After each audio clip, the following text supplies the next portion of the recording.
Hello my dear friends, my name is Emily and I am a native British speaker. Today I am going to teach you how to use English tenses, which are the foundations of English grammar, and they can pose problems to those who are learning. Before we start, there is a fantastic book which you can buy, Usage of English Tenses. This will become an excellent aid in helping each and every one of you who want to know more about English tenses. Okay, so back to the lesson. Everyone knows that there are many English tenses, and this alone can cause great confusion to those learning English.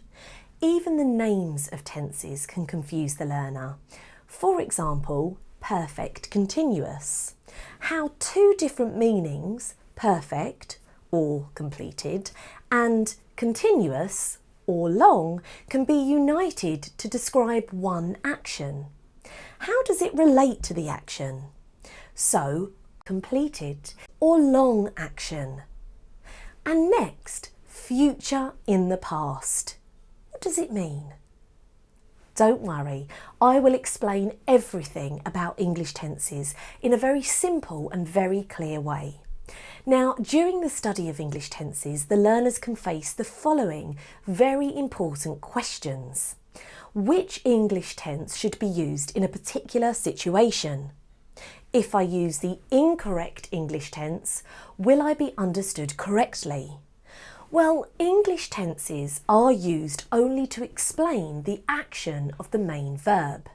That is why it is important to use the correct tense. Let's imagine, for example, that you spent last summer learning English and you want to emphasise the fact that you studied really hard last month to learn and improve your English skills. So you say to your friend, "I learnt English." This tense shows only the fact of you learning English in the past. You see, you haven't described how hard you studied and how much work you put in, so your friend will be unaware of how hard you did actually study. But when you say, "I worked really hard last summer learning English," your friend will clearly understand your hard work to learn English. So, if you want to be understood correctly, it is important to use the correct English tense. That is why learners think, in the UK, is there a different space-time continuum? And are these more than anywhere else in the world? Well, the answer is no. In the UK, everything is just like everywhere else. In the English language, there are still the same three tenses we are already familiar with. That's present, past and future, but each of them has 4 grammar subtypes that describe the action more precisely. In the English language, 4 forms are used each time, in total making 12 tenses.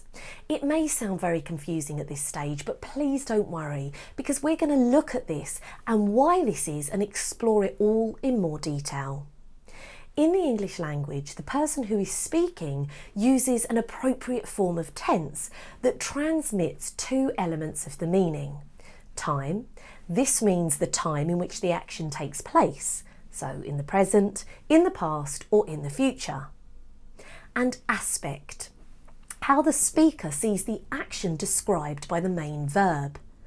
An aspect is a description of the action expressed by the main verb according to certain criteria. There are 4 subtypes: simple or simple action, which expresses the action in the broad sense of the word. Continuous, continuous action, which expresses the action in the process. Perfect, completed action. This indicates the completeness of an action. Perfect continuous, completed continuous action. This describes the action in a process that began in the past and has just ended or is still in progress.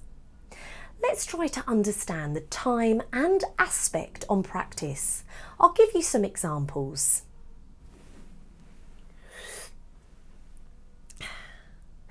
can we describe this action? This action takes place right now, so time is present. This action takes place at the moment of speaking, so aspect is action in progress. I want to emphasise the action in progress at the moment of speech. That is why we should use present continuous tense and say the following. I am drinking a coffee. Here's another example.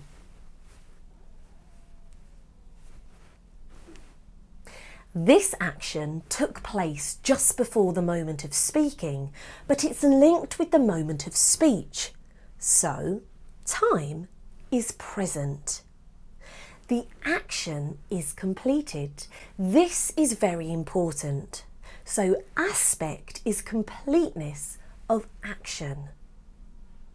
I want to emphasise the fact of completeness that is linked to the present speech. That is why we should use present perfect tense and say, I have just finished reading this book. Do you understand me? Yes? Perfect. Next example is the following. Imagine that I want to tell each and every one of you about my childhood. For example, the fact that I was a pupil. So what can we say about time and aspect? Well, this action finished before the time of speaking. So time is past. The action is just a simple fact. So aspect is simple. I want to emphasise the fact from the past. That is why we should use past simple tense and say the following.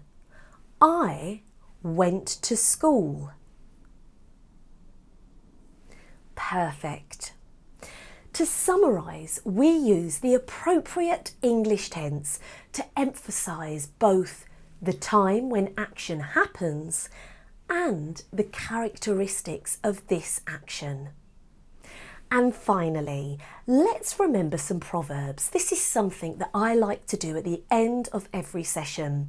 They are very instructive, just like the quote, nothing succeeds like success. Remember that one. And most importantly, we remember that practice makes perfect. Don't get disheartened. Go on, keep practicing. We'll be learning tenses more precisely as we go through the different sessions. And don't forget to check out the book, Usage of English Tenses, as this will help you on your learning journey. Bye for now, everyone, and good luck with your learning.